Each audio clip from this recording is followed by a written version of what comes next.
Hi, it's Leanne Spencer of Body Shop Performance. Hope you're doing well. In September 2019, my oldest friend Adam and I signed up for Bear Grylls' flagship product, Survive the Highlands. 5 days, 4 nights, 10 men and me. And the point of the course is to simulate what it would be like to be in a survival situation. So you sleep under the stars, you create your own shelters. If you want a cozy bed, you've got to find moss to sleep on. They also teach you things like purifying water, navigation, fire, survival skills that hopefully you'll never have to use. After 4 days of this, and I'm cutting out quite a bit of drama there, on the last day, the last 24 hours in fact, they simulate a self-rescue situation. So you're given coordinates of a place you have to find, and it's not easy. And when you find it, you have to use what you can find to make a camp. So mosses, bracken, logs. You do have a tarp and a few other bits and pieces to make a shelter.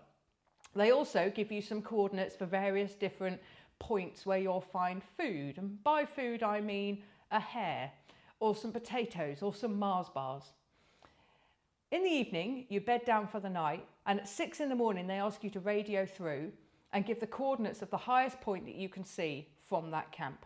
Now, we've all had 4 days of sleeping rough and we're tired.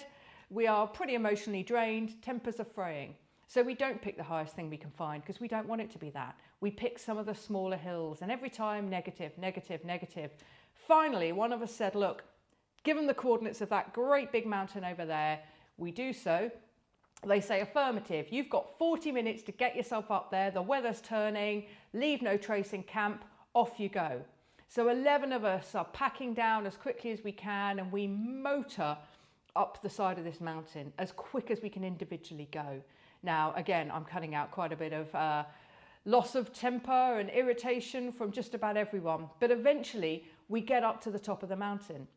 As soon as we're there, we're given a quick sip of coffee. We set a flare off, take a picture for Instagram, and the instructor, Martin, says, right, follow me. And he literally sprints down the mountain. I do mean sprint.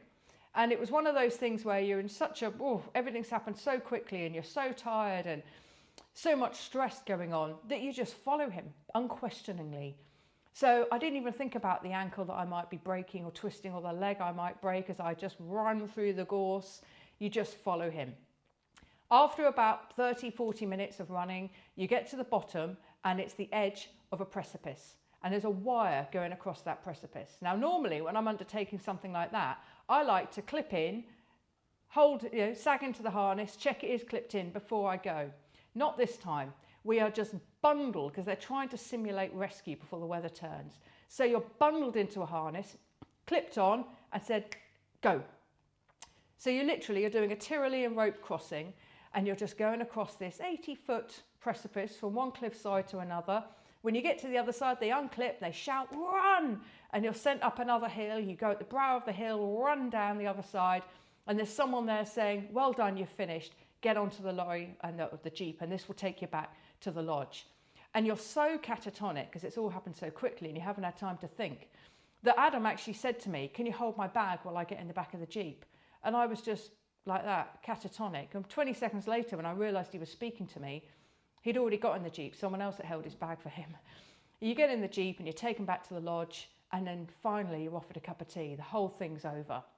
The simulated self-rescue is done. I've still got my harness on, I've still got my helmet on, but it's done.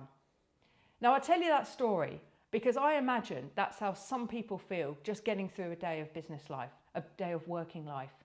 It's so fast that you may not have time to think clearly. You may not have time to regroup and make sure that you're operating with maximum clarity and creativity. That's what people feed back to me. Now, Bear Grylls will teach you that any time you're in a stressful situation, the first thing you do is stop and you make sure you're as calm as you can be. Now, had we done that, we'd have made slightly different decisions. In fact, I probably wouldn't have run down a mountain. But I don't want you to live your days like that. I want to prioritize slivers of recovery, small things you can do throughout the day that mean you haven't completely emptied the energy tank at the end of the day. But also combine with that periods of deliberate rest, like thinning out the schedule at the weekend, not every weekend, just sometimes, to make sure that you are as relaxed as you can be.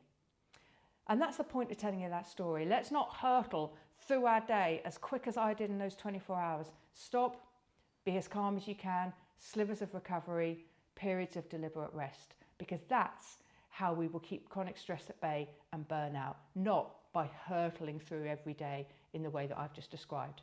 So I hope that resonates for you. Slivers of recovery and deliberate rest. What can you do to keep stress and burnout at bay? All the best for now.